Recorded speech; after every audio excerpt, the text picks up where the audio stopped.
રાજકોટ અને પોરબંદરને જોડતી બે ટ્રેનોનો આજથી શુભારંભ થઈ રહ્યો છે.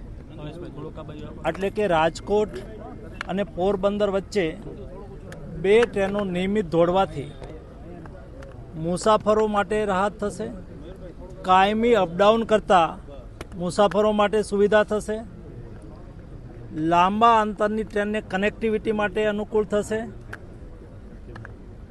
આ ટ્રેનનું ભાડું રાજકોટથી પોરબંદર એ માત્ર 45 રૂપિયા છે.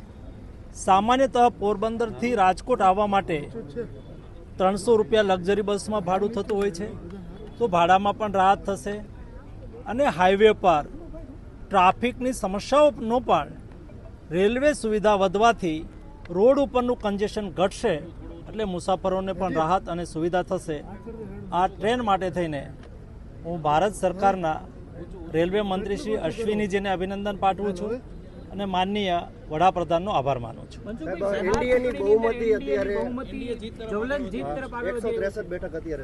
બિહારની ચૂંટણીની અંદર પ્રાથમિક રૂઝાનો અનુસાર એનડીએ વિજય તરફ આગળ વધી રહી છે. મને પૂરો વિશ્વાસ અને શ્રદ્ધા છે બિહારની અંદર 2/3 બહુમતી સાથે એનડીએની સરકાર બનશે.